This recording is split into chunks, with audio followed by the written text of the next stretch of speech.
Hello friends, मैं गौरव प्रकाश और मैं अपना YouTube channel Tulsi institute of science में आपका स्वागत करता हूं। आज हम आप लोग को कक्षा 10वीं का मैथ पढ़ाने वाला हूं। आज का टॉपिक रहेगा बहुपद।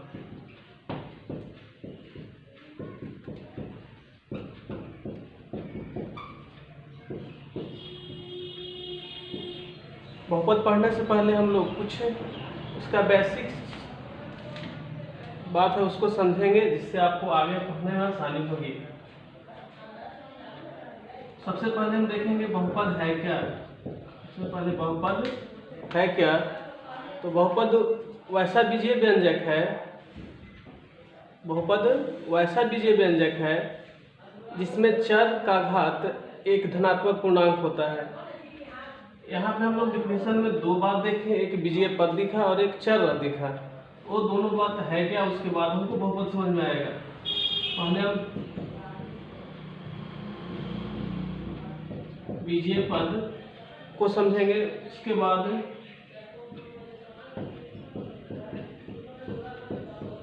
चर राशि, अचर राशि।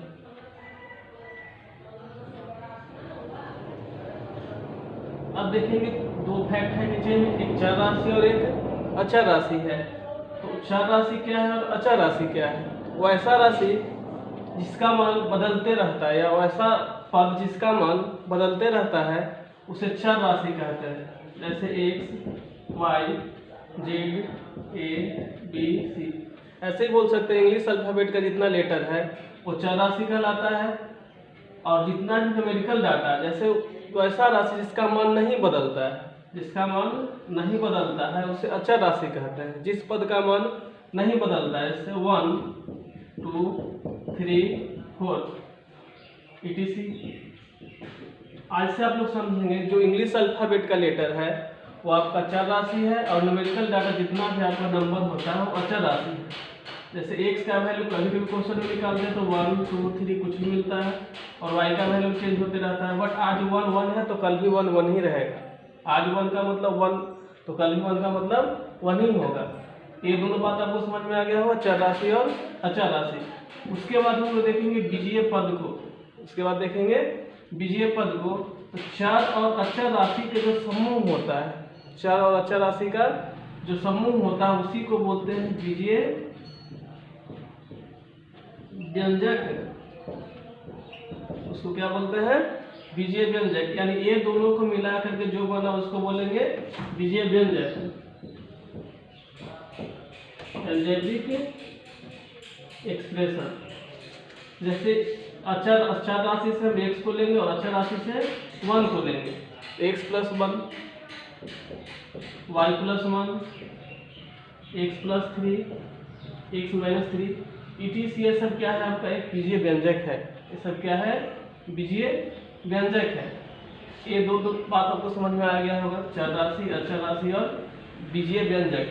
बीजीय व्यंजक को जितना भी अगर एलिमेंट को सब अलग अलग करेंगे तो हर एक एलिमेंट बीजीय पद कहलाएगा। सारा एलिमेंट बीजीय पद कहलाएगा। क्लियर? कितना बात समझ में आ गया होगा आपको? चर राशि, अचर राशि, बीजीय व्यंजक और बीजीय पद। अब हम लोग देखेंगे बहुपद। अब देखेंगे हम लोग बहुपद को।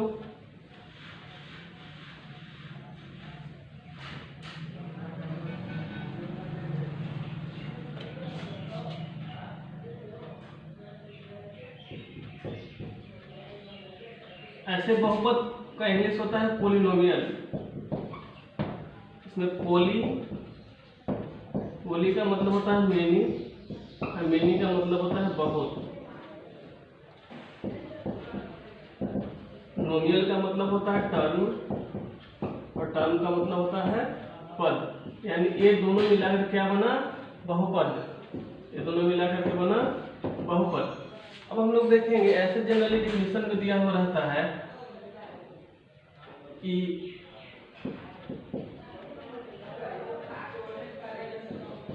a0 xn plus a1xn minus 1 plus 2 a2xn minus 2 plus a3xn minus 3 dot dot plus an minus 1। इस फॉर्म में अगर कोई बीजीय व्यंजक लिखा हुआ रहेगा तो इसको बहुपद बोलते हैं। इस रूप में लिखा हुआ बीजीय व्यंजक को हम बहुपद बोलते हैं। जैसे सिंपल वे में ऐसे जहाँ पे n आपका एक धनात्मक पूर्णांक होता है, n धनात्मक पूर्णांक होता है, ऐसे में इस विश्लेषण को भी हम बताए कि वैसा बीजीय व्यंजक जिसमें चर का घात धनात्मक पूर्णांक होगा। धनात्मक पूर्णांक 1 2 3, इसको हम बोलेंगे बहुपद। तो इसका एग्जांपल देखेंगे तो आप x² प्लस 3 y² प्लस 2, ये सब क्या है आपका एक बहुपद है। एग्जाम में हमेशा आता है निम्नलिखित में कौन बहुपद है, तो उसके कॉन्सेप्ट में देखेंगे। तो पहला कॉन्सेप्ट सबसे इजी वे में अगर बहुपद को पहचानना है तो आप सबसे पहले देखिएगा कि बहुपद का घात क्या है। अगर बहुपद का घात एक धनात्मक पूर्णांक होगा तब आपका बहुपद होगा, तब वो आपका बीजीय व्यंजक बहुपद होगा। अगर इसका घात धनात्मक पूर्णांक नहीं होगा तो आपका बहुपद बीजीय व्यंजक बहुपद नहीं होगा। क्लियर? आइए कुछ एग्जांपल को लेकर के चलते हैं जिससे आपको पता चल जाएगा कौन बहुपद है कौन बहुपद नहीं है।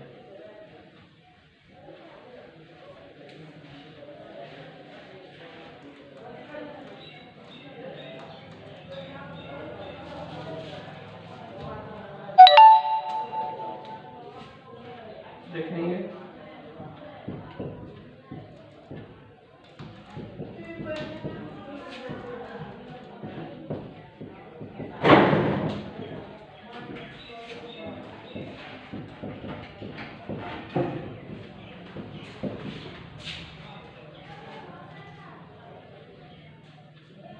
देखिए इसमें फर्स्ट क्वेश्चन आपका दिया हुआ है x² प्लस 3। इसमें देख रहे हैं बहुपद में घात क्या है आपका, बहुपद में घात इसमें 2 है। उसके पहले आपका कौन से पेन ही समझ में आ रहा होगा बहुपद का घात क्या है। उसके पहले देखेंगे हम बहुपद का घात। देखिए इसमें घात पॉजिटिव इंटीजर 2 आपका क्या है धनात्मक पूर्णांक है, बहुपद होगा। अब इसमें देखिए 4 का अगर घात हटाएंगे तो x⁴ प्लस 2, ये धनात्मक पूर्णांक है नहीं है, ये आपका भिन्न है तो आपका बहुपद नहीं होगा। अब देखिए यहाँ पे पावर क्या है माइनस में है, ये भी आपका बहुपद नहीं होगा। यहाँ पे देखिए पावर आपका ऋणात्मक पूर्णांक हो गया, ये भी आपका बहुपद नहीं होगा। सिंपल है, बहुपद वैसा बीजीय व्यंजक बहुपद होगा जिसका घात एक धनात्मक पूर्णांक होगा। जिसका घात धनात्मक पूर्णांक नहीं होगा वो बहुपद नहीं होगा। ये आप देखेंगे बहुपद का घात, एक टर्म आपका क्या है बहुपद का घात। जनरली बहुपद को हम px gx rx etc से सूचित करते हैं। अगर बहुपद x के फॉर्म में होगा तो px, अगर बहुपद y के फॉर्म में होगा तो उसको py से डिनोट करेंगे। क्लियर? जैसे दिया हुआ रहता है y² प्लस 7y प्लस 3, तो इसको हम ऐसे भी लिख सकते हैं p of y equal to y² plus 7y plus 3।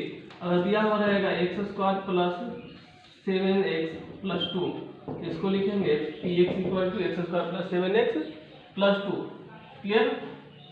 अब देखेंगे बहुपद का घात।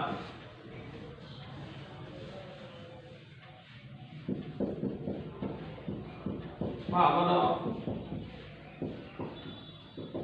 Polynomial, power of polynomial. कोई भी बहुपद में या बीजीय व्यंजक में किसी भी चर के अधिकतम घात को ही बहुपद घात कहा जाता है। जैसे x³ plus 7x² plus 2x, इसमें बोलेंगे घात क्या है, इसमें बोलेंगे घात क्या है। इसमें घात देखिए यहाँ पे पावर 2 है, यहाँ पे पावर 3 है, यहाँ पे पावर 1 है। हमको चर का घात देखना है। क्लियर? तो अगर यहाँ पे सबसे ज्यादा कौन है 3 है, तो इसमें बहुपद का घात कितना होगा, इसका पावर होगा इसका 3। और यही कॉन्सेप्ट कैसे लिखा हुआ रहेगा,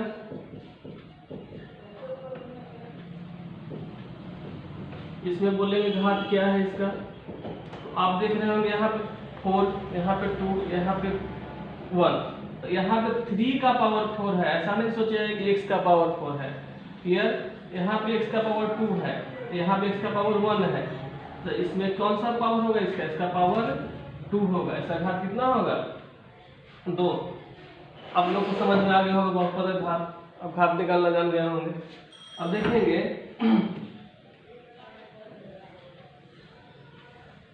बहुपद के प्रकार को। इसके पहले समझेंगे थोड़ा सा एक कॉन्सेप्ट और है, चर का गुणांक।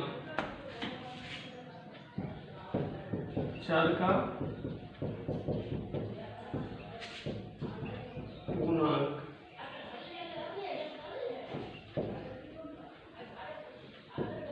देखिए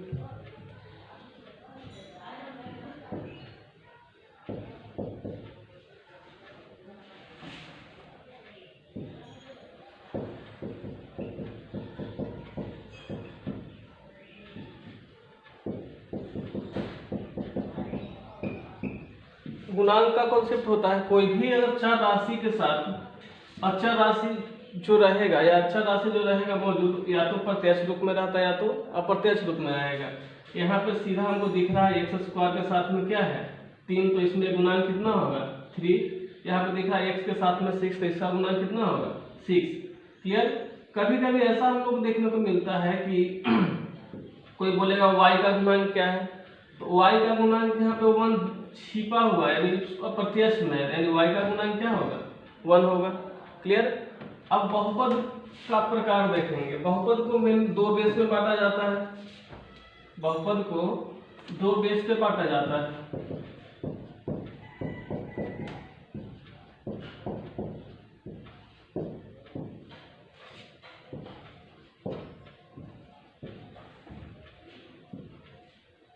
पहला पद के आधार पर बांटा जाता है, दूसरा घात के आधार पर बांटा जाता है।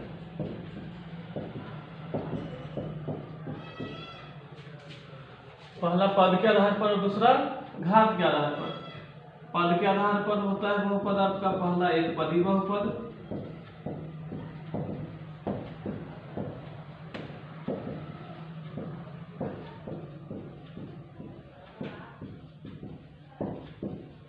द्विपदी बहुपद,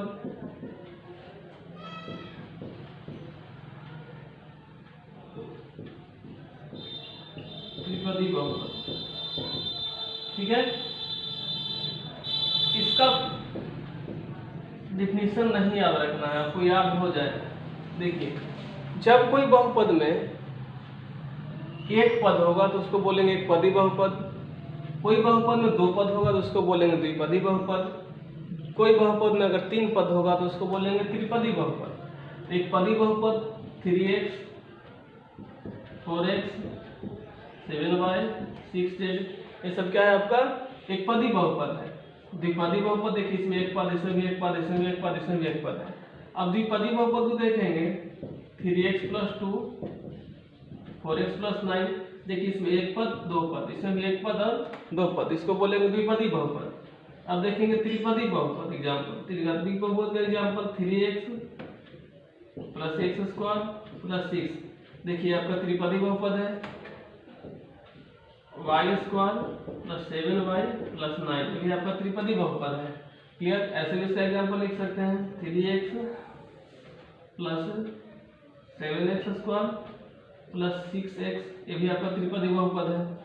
क्लियर। अब घात के आधार पर बहुपद होता है पहला आपका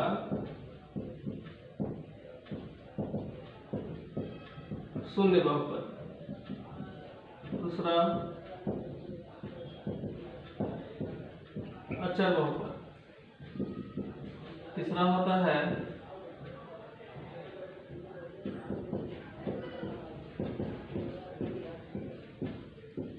एक घातीय और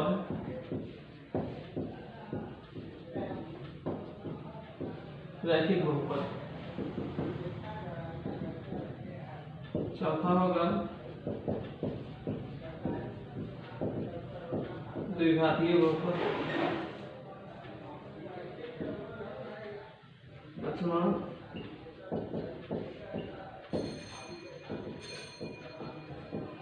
त्रिघातीय बहुपद।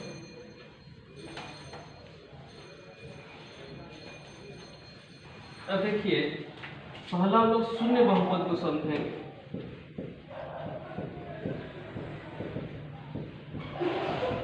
शून्य बहुपद वैसा बहुपद जिसका मान 0 होगा, जिस बहुपद का मान 0 होगा उस बहुपद को हम शून्य बहुपद कहते हैं। बहुपद px को डिनोट करते हैं 0 से, यानी बहुपद px इक्वल टू 0 को हम बोलेंगे शून्य बहुपद। px इक्वल टू 0 क्या बोलेंगे? शून्य बहुपद। शून्य बहुपद का ओनली एक ही एग्जाम्पल है जो खुद 0 है। क्लियर? अब दूसरा क्या है आपका? अचर बहुपद।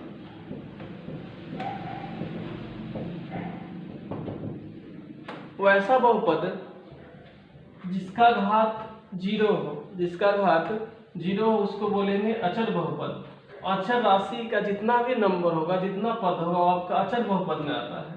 जैसे आपका 7x का पावर 0।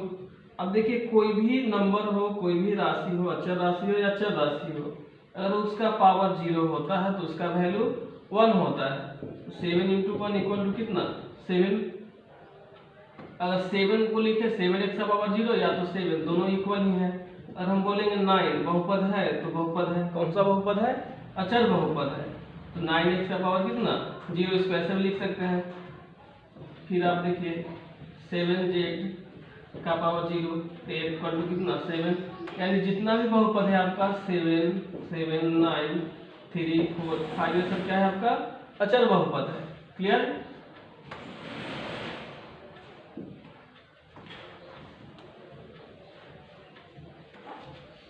अब देखिए नेक्स्ट है आपका एक घातीय बहुपद।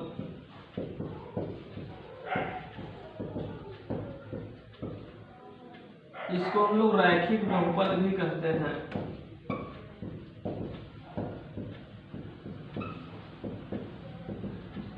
Linear polynomial. क्लियर? ऐसे भी कह सकते हैं कि वैसा बहुपद जिसका एक घात हो, जिसका घात कितना हो?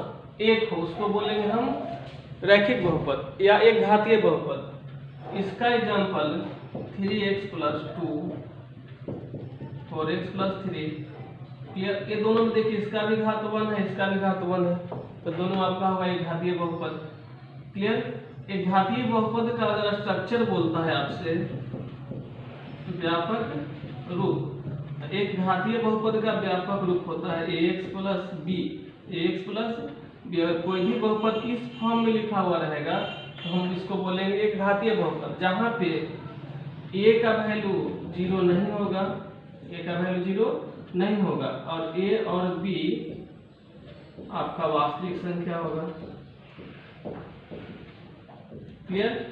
तो ऐसे भी अब देख सकते हैं, बोलेगा 3x बहुपद है, घातीय बहुपद तो है क्योंकि इसका घात 1 है। b 0 हो सकता है, a 0 नहीं होगा, b आपका 0 हो सकता है, 3x पर 0 इसको लिख सकते हैं ना। अब देखिए 7y + 0, ये भी आपका एक घातीय बहुपद है। क्लियर? अब इसका बाद इसमें शून्य निकालना होता है, वो नेक्स्ट वीडियो में हम लोग देख लेंगे। पहले थोड़ा सा बेसिक सब कुछ समझ लेते हैं। अब नेक्स्ट देखिए द्विघातीय बहुपद।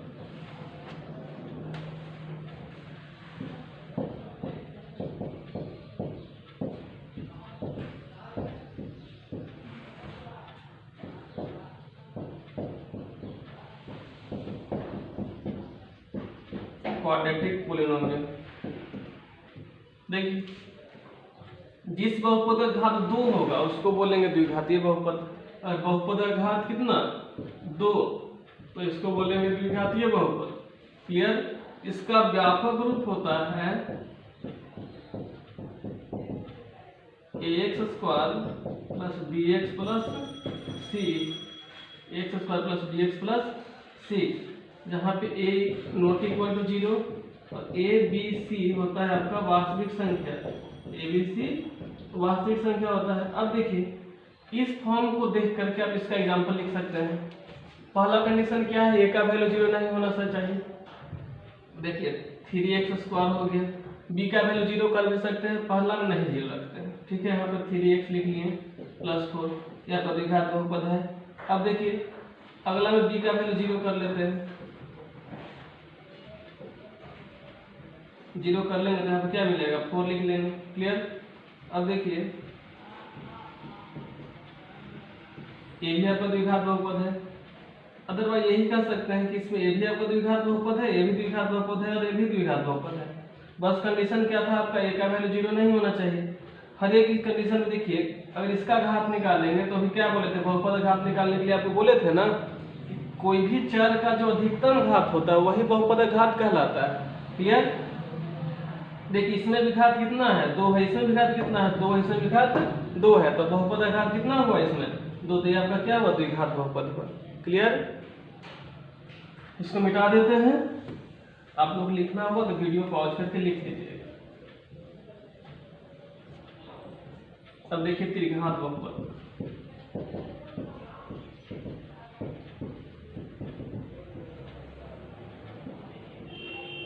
वैसा बहुपद जिसका घात 3 होगा, जिसका घात कितना होगा 3 होगा, उस बहुपद को हम त्रिघातीय बहुपद बोलते हैं। इसका व्यापक रूप होता है ax³ + bx² + cx + d। Clear. इसमें भी कंडीशन वही है, a का वैल्यू 0 नहीं होगा और a b c d वास्तविक संख्या होगा, a b c d वास्तविक संख्या होगा। क्लियर। अब आप खुद से इसका एग्जांपल लिख सकते हैं, 3x² + 6x 3x³ + 6x² + 9x + 10।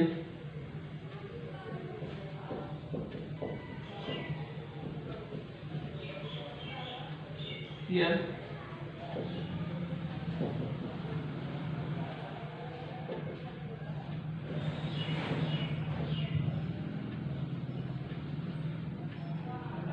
Clear.